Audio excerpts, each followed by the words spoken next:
Class 12th, Subject Physics, Chapter 2, Electric Potential and Capacitance.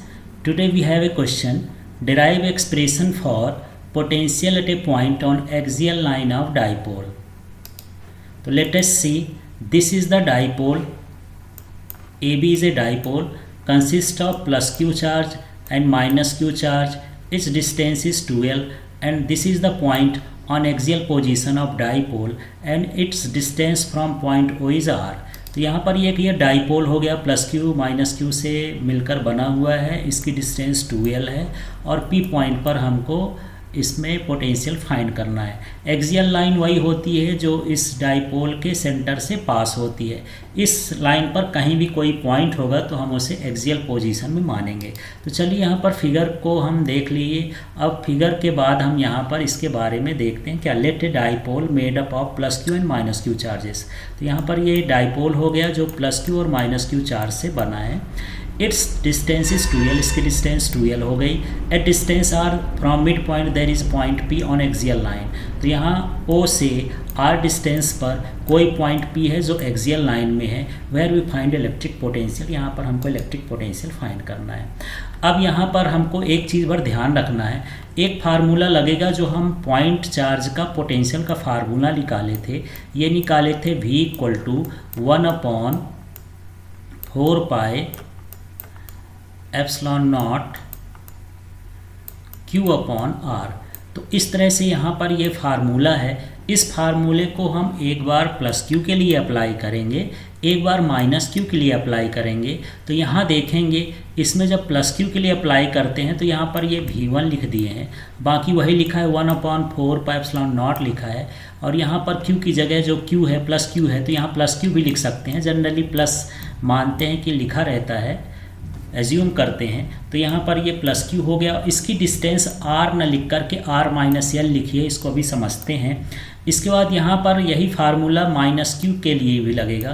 तो देख लीजिए सेम फार्मूला है, ये V2 लिख दिए हैं, 1/4 पाई एप्सिलॉन नॉट लिख दिए हैं. अब यहाँ पर जो चार्ज है वो माइनस क्यू है तो माइनस क्यू लिख दिए हैं, और यहाँ पर R प्लस L है तो R प्लस L क्यों लिखें वो समझते हैं.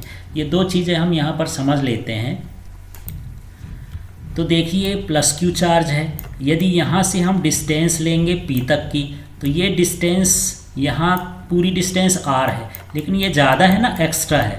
कितनी एक्स्ट्रा है? L है. इसलिए इसको हम क्या कर देंगे, माइनस कर देंगे. तो जो हम प्लस क्यू का लिखे हैं उसके अपॉन में जो हम डिस्टेंस लिखते हैं प्लस क्यू से पॉइंट P तक की, वो हो जाएगी R माइनस L. इसी तरह से हमको यदि माइनस क्यू से लिखना है तो यहाँ से यहाँ तक तो R है, ये माइनस क्यू यहाँ है, इतनी डिस्टेंस और चाहिए. और ये डिस्टेंस किसके इक्विवेलेंट है? L के इक्विवेलेंट है, क्योंकि ये जो 2L है तो ये O से इधर ये L होता है और यहाँ भी क्या होता है? L होता है. तो इस तरह से इसकी डिस्टेंस माइनस क्यू से हो जाएगी R प्लस L. तो आप यहाँ पर फार्मूले में देख रहे होंगे माइनस क्यू के साथ R प्लस L लिखा है और प्लस क्यू के साथ R माइनस L लिखा है. अब potential is scalar, hence resultant potential. तो यहाँ पर जो पोटेंशियल होता है, इलेक्ट्रिक पोटेंशियल स्केलर क्वांटिटी होती है, तो हम इसको सीधे सीधे एडिशन कर देंगे कि हमको वहाँ पर टोटल पोटेंशियल फाइंड करना है कि प्लस क्यू चार्ज का और माइनस क्यू चार्ज का पोटेंशियल मिला करके कितना होगा. तो यहाँ पर ये V1 प्लस क्या हो गया, V2. और आप देख रहे होंगे कि ये V1 लिखा है और V1 की वैल्यू ये V1 है और इसकी वैल्यू ये है. ये पूरी वैल्यू उठा करके हम यहाँ पर रख दिए हैं. तो ये किसकी वैल्यू हो गई, V1 की. देख लीजिए V1 हो गया. इसी तरह से ये V2 है, V2 देख लेते हैं, ये V2 हो गया. अब V2 की जो वैल्यू है ये हो गया और V2 की वैल्यू उठा करके हमको यहाँ पर रख देना. इस तरह से यहाँ पर हमको V1 V2 की वैल्यू पुट कर देना है. वैल्यू पुट करने के बाद इसमें से देख लेते हैं जो कॉमन है. तो यहाँ पर देखते हैं 1/4 पाई एप्सिलॉन नॉट Q, ये कॉमन हो गया. इसी तरह से यहाँ भी देख लेते हैं 1/4 पाई एप्सिलॉन नॉट और यहाँ पर क्या है, Q, ये कॉमन हो गया. जब हम कॉमन निकाल लिए हैं तो अंदर क्या बचेगा उसको हम देख लेते हैं.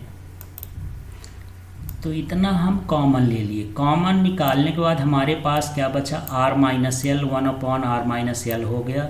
और यहाँ पर देखिएगा ये साइन प्लस का है लेकिन इसके साथ माइनस लगा है, तो ये प्लस माइनस मिलकर के क्या हो जाएंगे, माइनस. और यहाँ पर क्या बचेगा, 1/R प्लस L. इस तरह से कॉमन लेने के बाद ये बचा। अब हम इसका क्रॉस मल्टीप्लिकेशन मेथड से एडिशन करेंगे, तो इसका मल्टीप्लिकेशन इधर होगा तो ये हो जाएगा आर प्लस एल, और इसका मल्टीप्लिकेशन इधर हो जाएगा तो ये हो जाएगा आर माइनस एल, और बीच में जो माइनस का साइन है तो माइनस लिखेंगे, और नीचे का जो मल्टीप्लिकेशन है उसको यहाँ लिख दिए हैं। अगले स्टेप में हमको ब्रैकेट ओपन कर देना है, तो ब्रैकेट ओपन करते समय देखिए ये वाला तो पूरा इसी तरह से हम कॉपी कर दिए हैं। यहाँ देखिए माइनस है उसको भी कॉपी कर दिए, ये साइन चेंज हो जाएगा, ये माइनस का क्या हो जाएगा प्लस। तो इस तरह से इसमें आर और ये आर कैंसिल हो जाएगा, तो हमारे पास क्या बचा 1/4 पाई एप्सिलॉन नॉट, ये 1/4 पाई एप्सिलॉन नॉट लिखे। फिर क्या बचा, ये q बचा, तो हम यहाँ पर q लिख दिए हैं। यहाँ देखिए एल को हम जोड़ेंगे तो ये हो जाएगा 2l, तो q इंटू 2l हो गया। अब यहाँ बचा r minus L, r plus L एक आइडेंटिटी होती है a plus B, a minus B, और उसकी वैल्यू होती है a square minus B square. इसको इसमें अप्लाई कर देंगे तो ये हो जाएगा r square minus L square. इस तरह से आ जाएगा। अब यहाँ देख रहे हैं q इंटू 2l है, तो जो q इंटू 2l है उसकी वैल्यू क्या होती है, p होती है। ये हम डाइपोल मोमेंट फर्स्ट चैप्टर में पढ़ चुके हैं, तो यहाँ पर q इंटू 2l को हम क्या लिख देंगे, p लिख देंगे। इस तरह से ये जो फार्मूला आया है, तो यहाँ पर ये है potential due to dipole at axial position. लेकिन जो जनरली डाइपोल होते हैं बहुत ही स्मॉल होते हैं, तो यहाँ पर मान सकते हैं L is very very less than R। L जो है बहुत छोटा है, मतलब डाइपोल बहुत छोटा है, तो R डिस्टेंस के कंपैरिजन में तो उसकी पोटेंशियल कितनी हो जाएगी। तो यहाँ पर जो L है वो छोटा है, इसलिए हम इसको नेगलेक्ट कर देंगे। तो हमारे पास क्या बचा 1/4 pi epsilon not p upon r square. इस तरह से यहाँ पर ये पोटेंशियल है डाइपोल का एक्सियल पोजीशन में। तो यहाँ पर अब हम क्या बोल सकते हैं, electric potential of dipole at axial position is inversely proportional to the square of distance from the dipole. तो यहाँ पर उसके इन्वर्सली प्रोपोर्शनल होता है। Thank you.